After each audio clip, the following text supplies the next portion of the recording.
4వ మాట ధ్యానంలోకి వెళ్ళకముందు అందరం లేచి నిలబడి ఆహా మహాత్మ శరణ్య 4వ వచనం పాడుకుందాం. ఆహా మహాత్మా శరణ్య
దయచేసి కూర్చోనండి.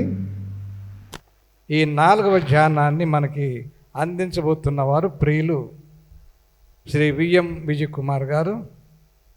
వారు వాక్యం అందించక ముందుగా వాక్య పట్టణంలో సహాయం చేయవలసిందని ఏర్పాటు చేయబడిన వారు సహోదరి కె సులోచన శాంతిభూషణ్ గారు. మత్తయి సువార్త 27వ అధ్యాయం 46వ వచనం చదివిన తర్వాత మరి శ్రీమతి సుభాషిణి గారు ప్రార్థన చేయవలసిందిగా మనవి చేయించున్నాను. ప్రభు వారు సిలువలో పలికిన 4వ మాట చదువుకుందాము. మత్తయి సువార్త 27వ అధ్యాయము 46వ వచనం చదువుకుందామండి. ఇంచుమించు 3 గంటలప్పుడు యేసు ఏలి ఏలి లామా సబక్తాని అని బిగ్గరగా కేక వేసెను. ఆ మాటకు నా దేవా నా దేవా నన్నెందుకు చేయి విడిచితివని అర్థం. దేవుడి పరిశుద్ధ వాక్యమును మన వినికిడిలో దీవించును. కృపగల దేవా, నీకే వందనాలు, స్తుతులు, స్తోత్రాలు చెల్లించుకున్నాం. పరిశుద్ధుడా, ప్రేమమయుడా, నీకు స్తోత్రాలు ప్రభువా. అయ్యా, ఈ 2024 సంవత్సరము అయ్యా మరి సిల్వ ఛానల్లో ప్రభువా ఉపవాస దిన కుడికలన్నిటిలో నీ మహిమార్థమై జయకరంగా జరిగించుకున్నందుకు స్తోత్రం. ప్రతి ఒక్కరిని నీ సన్నిధిలో పాలు పంచుకోవడానికి అయ్యా వారి ఏ అవసరతలో ఏ అక్రతలో నీ సన్నిధిలో ప్రభు ప్రార్థించారో వారి ప్రార్థన విన్నపములు ఆలకించిన దేవా నీకు స్తోత్రాలు. మా సంఘాన్ని దీవించండి, మా సంఘ కాపర్లను దీవించండి, వారి కుటుంబాన్ని దీవించండి, మా సంఘములో ఉన్న ప్రతి కుటుంబాన్ని దీవించమని ప్రార్థిస్తున్నాం. ఈ సిలువ ధ్యానం నాయన 4వ మాటగా మీరు పలికిన ప్రభు, నా దేవా నన్ను నిలవిడను. అవును ప్రభు, మీరు మమ్మల్ని విడిస్తే మేమేమవుతాం ప్రభు. అవును ప్రభు, మీరు మాకు తోడుగా ఉంటే ఆయన వేదన సిలువలో ప్రభు పడిన వేదన ఆయన మా కొరకు, మా దోషం మా పాపలు కట్టి ప్రభు అల్పులమైన మా కొరకు ఆయన చేసిన విలువైన ఆయన యవన రక్తాన్ని బట్టి కాచినందుకై స్తోత్రాలు చెల్లించుకుంటూ అయ్యా ఇప్పుడు నాయన ఈ వాక్యం ఎత్తునయ్యున్నా అయ్యా నీ బిడ్డని మరుగైపరిచి మాట్లాడమని నీకే ఘనత మహిమ ప్రభావాలు ఆలపిస్తూ ఈ కొద్ది విన్నపాలు నీ పాస్తని చేర్చుకోమని యేసయ్య పరిశుద్ధ నామన్న అడిగి వేడుకొంచున్నాను పరమ తండ్రి, ఆమేన్. మరోసారి మీ మధ్య నిలబడడానికి దేవుడు అనుగ్రహించినటువంటి కృపను బట్టి వందనాలు తెలియజేస్తున్నాను. అలాగే మరి ప్రోత్సహించినటువంటి మరి సంఘ కాపరులు పెద్దలు వారికి కూడా వందనాలు తెలియజేస్తున్నాను. అలాగే ఈ గుడ్ ఫ్రైడే శుభాకాంక్షలు ప్రతి ఒక్కరికి పేరు పేరున తెలియజేస్తున్నాను. మరి మనకి ఇప్పటి వరకు యేసు ప్రభు వారు శిలువ మీద పలికినటువంటి 3 మాటలు మనం విన్నాం. మరి 4వ మాట చదవబడిగా మనం విన్నాం. మరొకసారి నేను చదువుతాను. మత్తయి సువార్త 27వ అధ్యాయము 45-46 వచనాల్లో, మధ్యాహ్నం మొదలు 3 గంటల వరకు ఆ దేశమంతటను చీకటి కమ్మెను. ఇంచుమించు 3 గంటలప్పుడు యేసు ఏలీ ఏలీ లామా సబక్తని అని బిగ్గరగా కేక వేశాను. ఆ మాటకు నా దేవా నా దేవా నన్నెందుకు చెయ్యి విడిచితివని అర్థం. మరి ఇదే మాటని మార్కు సువార్త 15వ అధ్యాయము 33-30 వచనాల్లో కూడా మనం చూడవచ్చు. అలాగే మరి కీర్తనకారుడు మరి కీర్తన గ్రంథంలో 22వ అధ్యాయం 1వ వచనంలో, నా దేవా నా దేవా నీవు నన్నేలా విడనాడితివి, నన్ను రక్షింపక నా ఆర్తధ్వని వినక నీవేలా దూరముగా ఉన్నావు అని సుమారుగా మరి 4000 సంవత్సరాల క్రితమే మరి భక్తుడైనటువంటి దావీదు మహారాజు ప్రవచించడం జరిగింది. అదే మరి హెబ్రీయులకు రాసినటువంటి పత్రికలో కూడా 2వ అధ్యాయము మరి 14-18 వచనాల్లో కూడా మరి క్రీస్తు సిలువ వేసినటువంటి వర్ణనను ప్రస్తావించడం జరిగింది. అలాగే మరి ఇది కీర్తనకారుడు మరి ప్రవచించినటువంటి ప్రవచనం మరి ఆయన సొంత అనుభవంలో పొందినటువంటిది కాదు. ఎందుకంటే ప్రభువారు ఎప్పుడు కూడా మరి దావీదు మహారాజుని విడిచినట్లుగా మనం ఎక్కడ చూడలేము. ఆ చరిత్రలో ఆ విధంగా జరిగినట్టు మరి మన యొక్క దీన్ని బట్టి గ్రహించలేము.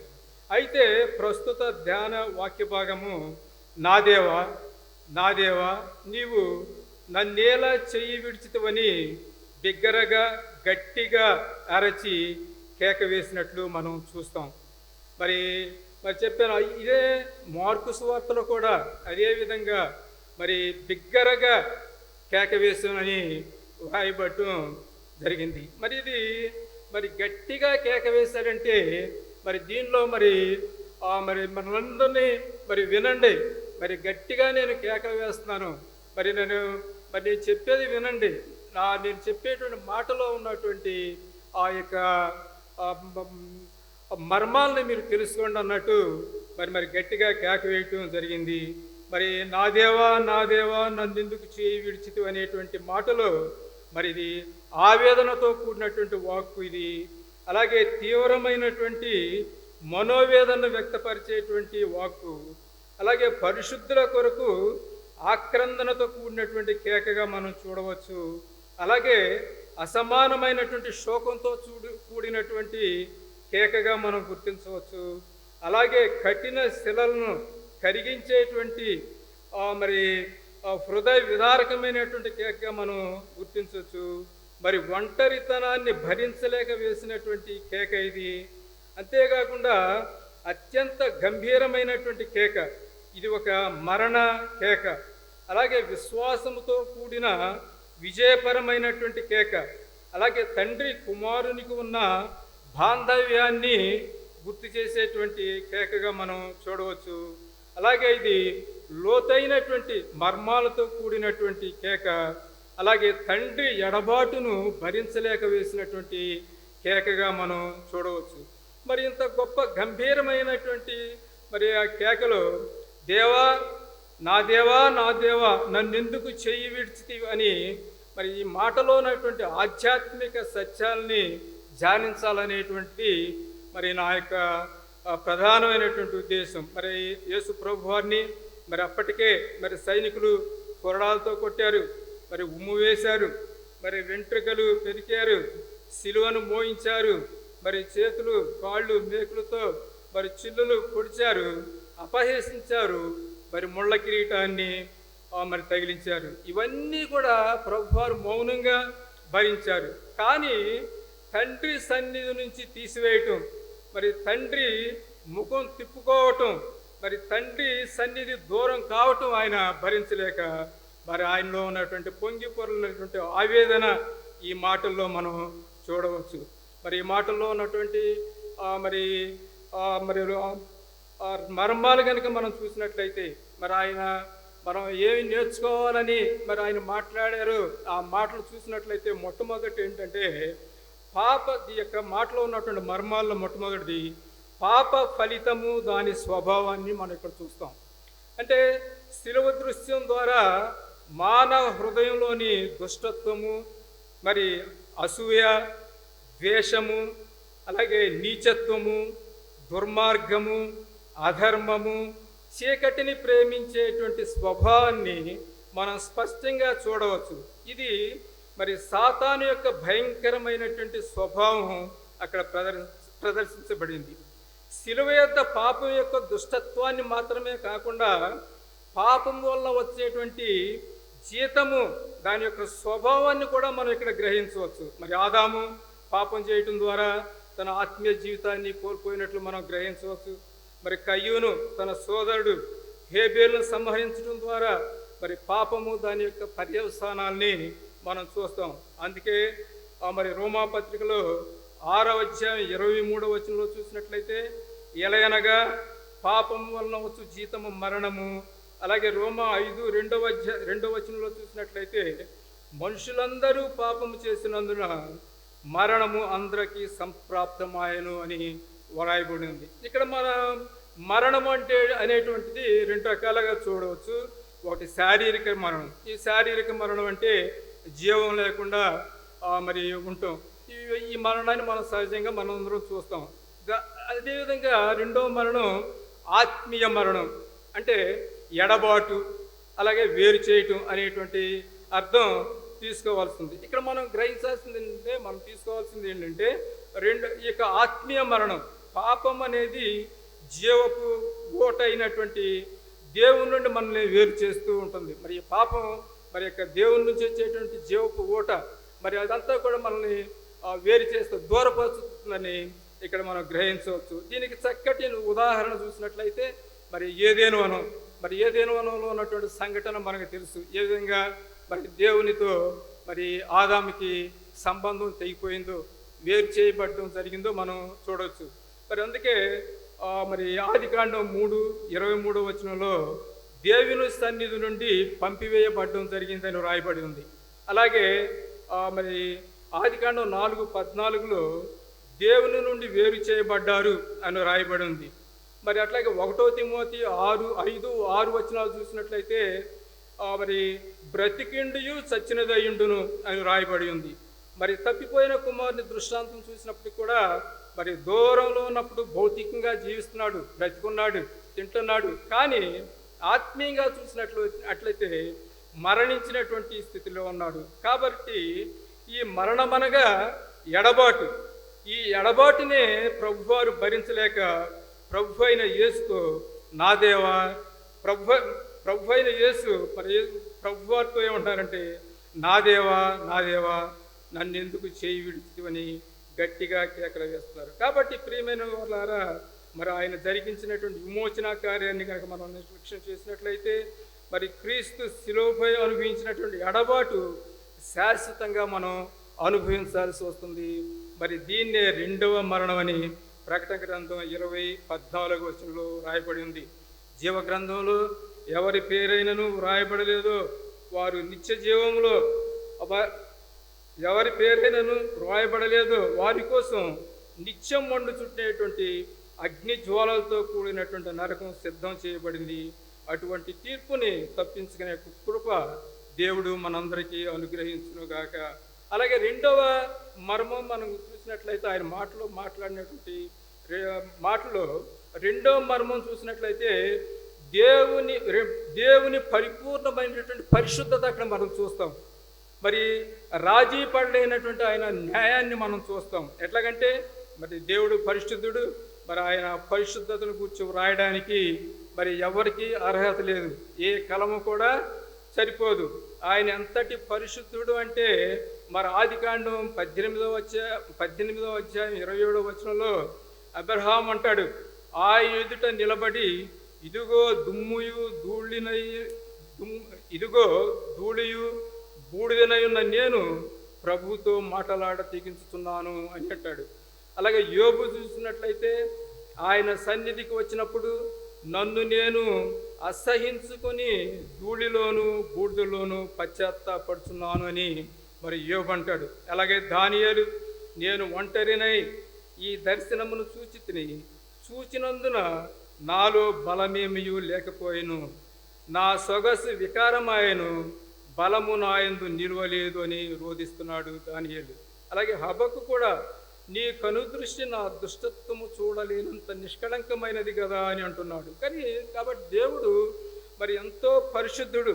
మరి రక్షకుడైనటువంటి క్రీస్తు శిలువలో మన పాపాలను భరిస్తూ మన స్థానంలో పాపిగా చేయబడినందున మరి మూడంతల పరిశుద్ధుడైనటువంటి దేవుడు ఆయన వైపు చూడలేక మరి ఆయన ముఖాన్ని పక్కకి తిప్పుకుంటున్నాడు.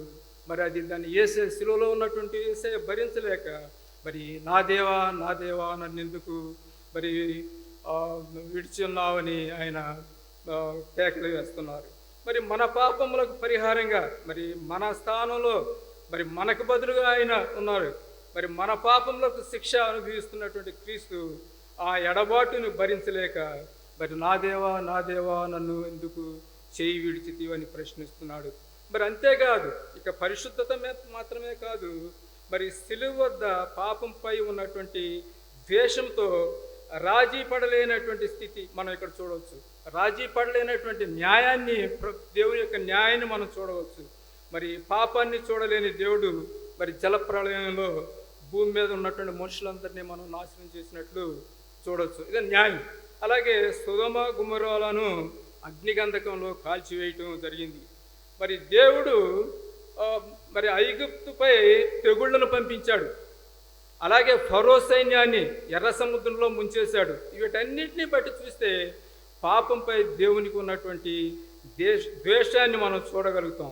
తండ్రి అనే దేవుడు కుమారుని చెయ్యి విడుచటలో ఆయనకు పాపంపై ఎంత ద్వేషం ఉందో మనం గ్రహించవచ్చు. దేవుని పరిశుద్ధ స్వభావం క్రీస్తులో కనిపించే మరి పాపానికి తీర్పు ఇచ్చే అంతటి పరిశుద్ధమైందని మనం ఇక్కడ గ్రహించవచ్చు. కాబట్టి ఇక్కడ మరి దేవుని పరిశుద్ధత మరియు ఆయన న్యాయాన్ని మరి బయలుపరచబడ్డాయి. కాబట్టి ప్రియమైనటువంటి వారులారా, మరి పరిశుద్ధత అనేటువంటిది లేకపోతే మనం పరలోకానికి చేరమనేటువంటి గ్రహింపు మనకు కలిగించాలని దేవుడు ఈ విధంగా క్యాస్ చేసినట్లుగా మనం గ్రహించవచ్చు. అలాగే మూడవదిగా, రక్షకుడు దేవుని పట్ల మారనటువంటి విశ్వాసాన్ని ఇక్కడ మనం చూస్తాం. మరి ఆ పరిస్థితిలో ఉన్నప్పటికీ కూడా మరి మన రక్షకునికి దేవుని పట్ల విశ్వాసం చెక్కు చెదరలేదు. మరి ఆ దేవుని చేత రక్షకుడు విడిచిపెట్టబడనేటువంటిది వాస్తవం. మరి ఇప్పుడు మనం చూసినట్లయితే, శిలువ దృశ్యాన్ని చూసినట్లయితే ఇప్పటికే ఆ దేవుడు రక్షకుని విడిచిపెట్టేశాడు.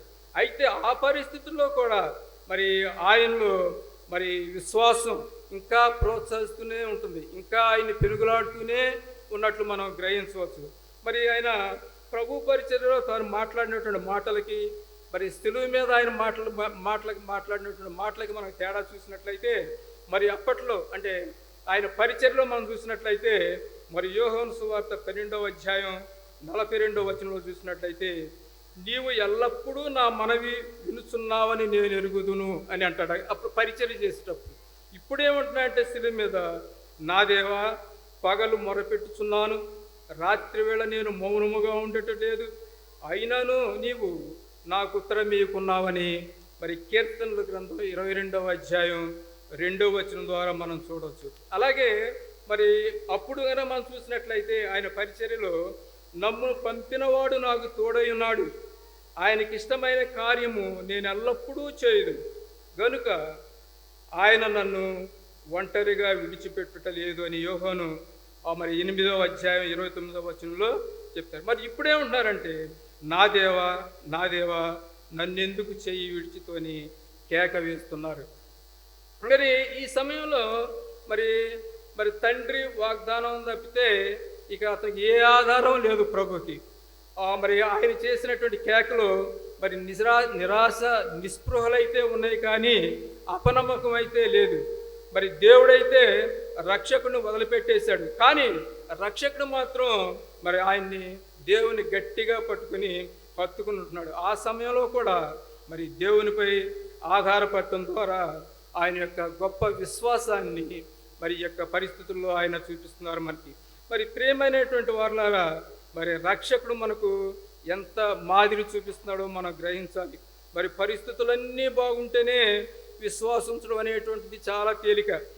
మరి గాఢాంధకార సమయంలో కూడా మరి మన విశ్వాసం ఎలా ఉంటుంది అనేటువంటిది మన యొక్క దీని మీద ఆధారపడుతుంది. కాబట్టి ప్రభు మనకు మరి ప్రతికూల పరిస్థితుల్లో కూడా మరి తట్టుకోలేనటువంటి పరిస్థితుల్లో కూడా మరి ఊహించలేనటువంటి పరిస్థితుల్లో కూడా ఏముంటున్నాడంటే ఏలీ ఏలీ లామా సబక్తని అని కేక వేసేటువంటి వారిగా మనందరం కూడా ఉండాలని మరి ఈ సమయంలో ఆ మాట ద్వారా మనకు తెలియజేస్తున్నారు. అలాగే మరి 4వదిగా రక్షణకు పునాదిది. మరి రక్షణకి ఆధారం ఇక్కడే మనం చూస్తాం. ఎప్పుడైతే మనం ఆ దేవుడి చెయ్యి విడిచిపెట్టే వరకు అతను నా యేసు ప్రభు వారు ఆ బాధలను భరించలేదో, మరి భరించలేని పరిస్థితులు వదిలేసినట్లయితే మనం ఈరోజు ఈ విధంగా మనం కూర్చునేటువంటి వాళ్ళం కాదు. కానీ ఆయన చెయ్యి వదిలిపెట్టకుండా మరి ఆయన వెంటాడినందును బట్టి మన యొక్క రక్షణలో మనం కొనసాగుతున్నాం. ఆ రక్షణనే మనకి ఇక్కడ మనకి ఈ యొక్క రక్షణ మన యొక్క రక్షణకు ఆధారాన్ని మనం ఇక్కడ చూపుతున్నాడు అనమాట. మరి జనులు పరిహసించారు, మరి పాప